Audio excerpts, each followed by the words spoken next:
Fala galera, aqui é Felipe Cortiel. Hoje estamos em Mauá, no Parque Macuco. Aqui do nosso lado está o Ronaldo, que é cuidador de toda essa área aqui e vai nos mostrar cada animal que ele cuida, que ele pega de manejos aí, de pessoas que não podem ter esses animais, de tráfico. E quem vai estar explicando melhor sobre isso é o nosso biólogo Gabriel. Tá bom, gente? Então vem dar esse rolê com a gente. Bora lá.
Meus amigos, estamos aqui nesse recinto de primatas e vou pedir para o Ronaldo contar um pouquinho da sua história para o nosso público aqui e vou te passar a palavra para o nosso biólogo aqui, o Gabriel. Gente, curte esse vídeo aqui porque tá formidável. Ronaldo é uma pessoa maravilhosa, cuidador de todo esse espaço aqui maravilhoso e tem muita história boa para te contar. Tá bom? Olá, gente. Então, meu nome é Ronaldo. Obrigado, Felipe, Eu que agradeço. Gabriel, pela visita, né?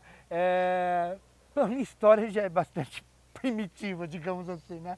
Há 35 anos a gente vem lidando com animais ex situ, né? Que são esses bichos que, por um motivo ou por outro, eles acabam sendo extraídos dos seus locais de origem, né? E aqui é um mantenedor de fauna. Então, a minha trajetória, do começo até chegar aqui, cara, começa já desde quando era muito pequeno. Era um grande e frequente visitador do Zoológico de São Paulo, onde eu conheci uma pessoa magnífica, que foi o Dr. Werner Bockermann, um dos maiores especialistas no mundo em anfíbios, né? E você estar perto de um naturalista é uma coisa fora do comum, porque eles te dão um mundo muito maior do que aqueles que você realmente está vendo. Então, ver o bicho, ver uma planta, mas a interação disso, né? Até no momento que o conceito de ecologia não era tão premente, né? A coisa da biodiversidade, mas dentro da gente a coisa já foi crescendo, a importância do conhecimento da história da humanidade em relação a isso. Então a gente foi crescendo meio que nisso, e paralelo, sempre envolvido com essa questão dos bichos, no meu caso em especial, né, mais do que trabalhar com zoos, sempre foi dentro de criadores conservacionistas ou mantenedores de fauna, como é a designação desde 2011. Né? E de um lado é uma coisa legal, né, você conviver com bichos assim, é muito legal. De um outro, boa parte desses animais, ao contrário daqueles que são de zoológicos, que são animais de gerações de cativeiro, são animais voltados à conservação, bancos genéticos, né, que têm uma vida, sempre tiveram uma vida legal, apesar de cativos, mas sempre tiveram uma vida sempre com bastante assistência. A maior parte desses tem histórias assim que são desde histórias muito horríveis ou até a extração de uma vida legal que ele tinha, e acaba a gente tem que readaptar essa vida, né? E para quem teve essa vida horrível, agora ele está num paraíso, né? Porque ele está sendo bem cuidado, né? Sim, a gente num lugar como esse, a gente tem todos os cuidados médicos, né?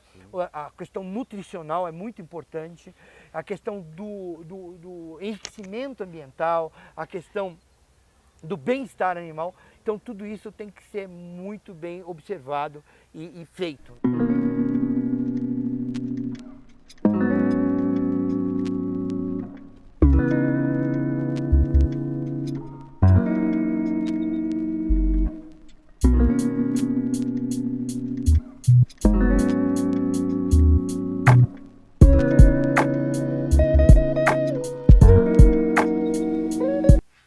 Fala pessoal, tudo bem? Gabriel conversando com vocês aqui agora. E a gente vai entender um pouquinho melhor agora, Ronaldo.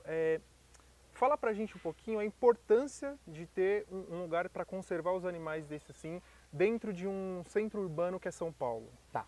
Olha, assim, na verdade, é um conjunto de ações, né? Os mantenedouros, eles são o destino final daqueles bichos que são considerados incapazes de voltar para a natureza. O que os incapacita? Né? Um acidente que vai uma amputação de uma asa, de parte da asa, uma cauda, um olho, e que naquela espécie é uma parte que impossibilita dele voltar para a natureza. É o bicho que foi humanizado, né? Que cresceu com pessoas, foi privado da sua história natural e ele não sabe identificar o que é uma fruta que pode se comer, quem é um predador, quem não é. Né? E quem é que faz essa avaliação? São os centros de triagem de animais silvestres e os CRAS, os centros de reabilitação. Né? E eles são que recebem os bichos direto, que vem do tráfico, da doação espontânea, né? Que assim como armas, né? Você tem uma arma ilegal em casa, você pode ir a uma delegacia e ceder essa arma. Os bichos também são assim. Você tem ali um animal que você teve como estimação, foi de um pai, de uma mãe que infelizmente se foi ou não tem mais condições de cuidar, você vai e voluntariamente, sem nenhuma sanção, você é recebido pelo Estado de volta. Né? Então são esses núcleos, né, os CRAS e os CETAS, que recebem. E aí sim, esses animais ficam disponíveis para a gente. Só que a importância de lugares como esse é justamente oferecer essas vagas, né? E ter um canal de comunicação com frequência para poder receber esses animais, para que eles continuem fazendo coibir principalmente o tráfico direto. Certo. Né? Porque assim, para quem não vive isso, né, não imagino a dimensão que é o tráfico. Sim. É algo assim que realmente afeta a fauna e a biodiversidade do planeta. Né? Sim. Então, o mantenedouro, ele seria, vamos dizer, o último estágio que o animal chega aqui. Antes de chegar aqui, ele tem todo um processo para chegar até aqui. Exato, certo? Então, às vezes ocorre o inverso? Ocorre uma emergência médica, né? O bicho vem, aí é comunicado os centros e aí eles mantém os bichos aqui, certo. Ou em animais que têm condições, por exemplo, para programas de conservação, ou pode ser reintroduzido, eles voltam para esses centros. Perfeito. Né? Mas aqui, normalmente, eles vão estar abrigados para o resto da vida. Né? Aqui que eles vão ficar e a gente vai dar os cuidados necessários para que tenham uma boa vida. Né? Certo. Anteriormente você tinha falado, né, que eles têm todo cuidado veterinário, essa parte de nutrição, que é muito, muito importante para eles se manter aqui. Você poderia falar um pouquinho mais para a gente o porquê que é importante esse cuidado específico de um veterinário, de um biólogo, aqui dentro desse mantenedouro? Sim. Olha, assim, primeiro, sim, todos os espaços que têm a manutenção de animais, né, necessitam da assistência de um médico veterinário, de um biólogo, de um zootecnista ou um técnico que tenha competência para entender as necessidades.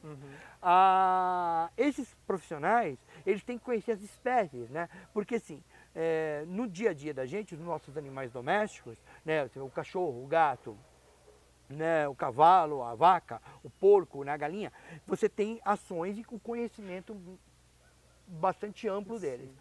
Os bichos silvestres, os bichos selvagens, né, os que vêm de fora do Brasil, os exóticos, eles precisam de um médico que tenha um amplo conhecimento. Porque no nosso dia a dia são 5, 6 espécies. Sim. Num parque como esse aqui, chega a ter 40, 50 espécies diferentes, que vão de aranhas a macacos pregos e coatis, ou num zoológico, chega a elefantes e rinocerontes. Então esse conhecimento é fundamental. E aí começa do comportamento, da alimentação, qual é o balanceamento para o bicho não ficar muito obeso, para o bicho não ficar muito magro, né?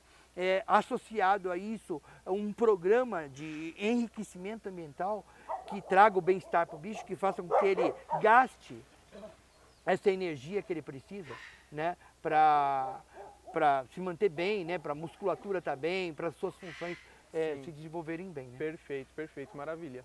E Ronaldo, um ponto que agora eu queria... eu sempre peguei nesse ponto, né? As pessoas ela ainda têm a cabeça um pouco travada nessa questão de achar que o animal que está aqui, que o animal que está em um zoológico, que está no centro de reabilitação, ele está sofrendo, ele deveria estar solto. As pessoas ainda acham que a gente pega esses animais da mata, trazem para cá e deixa eles aprisionados, né? Explica pra gente um pouquinho que não é isso que acontece, Não, é completamente o oposto. Não, claro que isso vem é uma coisa de memória, né? Então, quando você volta no passado da história dos zoológicos, né? Eles começam já com os grandes reis, seja lá na Europa, seja até aqui nas Américas, né? Você pega no México, você tinha um grande zoológico lá, né? No Império Inca, né? E sim, nesse período, os bichos eram capturados. Né, não existiam leis ambientais, né? O Brasil praticamente foi colonizado por causa disso, cara. Acho que o pessoal, um navio que foi interceptado aí tinha mais de 600 papagaios, cara. Tinha quase 2.000 peles de onça, né? Então, fica essa memória, né? Certo. Aí junta com a memória do circo, né? Porque os grandes circos também tratavam bem seus animais, Certo. porque eles realmente faziam parte dos espetáculos. Já os circos pequenos usavam esses bichos como vitrine. Então botavam um tigre que precisa correr, precisa de uma alimentação direitinho, dentro de uma gaiolinha e deixava lá a vida inteira. Então sim, houve esse lado muito negativo. Mas dos anos 70 para cá, os zoológicos mudaram de história, passaram a ser conservacionistas e os animais que já estavam em zoológicos, esses animais é que são usados como banco genético, então foi feito um mapeamento genético de tudo que se tem, né? Há uma compilação desses dados. Então os zoos, mais do que as outras funções dele, que é da educação e do turismo, existe a da conservação. Eles são bancos genéticos que garantem a existência desses bichos. Muitas pessoas falam, mas está ganhando dinheiro com o bicho, né? Olha, a economia, ela é necessária para sobreviver de qualquer coisa. Então, o fato de você não receber alguém pagando uma entrada para ver os seus bichos ou o que quer que você tenha, não necessariamente não haja uma troca de valores, né? Porque não tem como sobreviver sem isso. Até economia e ecologia, eles têm o mesmo prefixo, não é à toa, eco, é casa. Exatamente. Né? Então a economia organiza finanças, a ecologia entende a interação dos organismos vivos. Perfeito. Então até o nome tá ali, né? Então assim, tanto aqui em outros países, os zoológicos são ligados ao que seria o Ministério de Agricultura e não ao Ministério de Meio Ambiente, como aqui no Brasil é. Né? O que não faz grande diferença, porque na verdade as pessoas têm que entender, não. Procurem entender, vão pesquisar, vão dar uma olhada, que na verdade eles não estão sofrendo. É claro que num caso como o nosso, por exemplo, um bicho que foi arrancado da natureza, não porque alguém quis lá botar ele lá de bonitinho, ele se arrebentou num arame farpado, ele ficou preso numa linha de pipa de uma inocente criança, né, que está ali empinando um papagaio. Ah, mas nem cerol tinha, claro, basta amarrar, o bicho fica enrolado que já faz um estrago tremendo, cara, né? Esses bichos, sim, por um determinado período, e às vezes até longos períodos, eles têm um sofrimento porque eles não entendem aquela situação. Eles não têm cognição para isso. E aí cabe à equipe dar estímulos, trazer um tratamento e fazer com que ele tenha bem-estar. E isso Pássico tem, né? Então, eu acho que isso é fundamental. Lugares como esse, lugares como os zoológicos, lugares como os centros de triagem, os criadouros comerciais, os criadouros científicos, todo mundo aí tem sua importância na manutenção da fauna. Né? E aí, fora desse meio, todas as pessoas têm essa responsabilidade. Né? Ou seja, de entender o que tem no seu país, sabe? Valorizar isso, Exato. né? Não cometer crimes ambientais, ou seja, não detonar espaços, não poluir rios e, fundamentalmente, não roubar plantas, não roubar animais Exato. da natureza ou transferi-los de lugar sem saber de onde eles são originalmente. Isso causa impactos que detonam a biodiversidade. Né? E um pequeno impacto que você faz já pode se transformar em algo gigantesco a longo prazo. Nossa, é gozado, né? Porque às vezes as pessoas não param para imaginar isso. Né? Até porque o Brasil, como é um país basicamente florestado, né? Basicamente ele é floresta.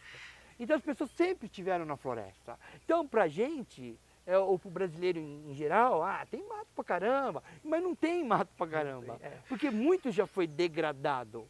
Eu posso dar um exemplo, para quem é de São Paulo, por exemplo, se você pegar da cidade de São Paulo à cidade do Rio de Janeiro, atravessando pela Dutra, onde era um antigo caminho indígena, né?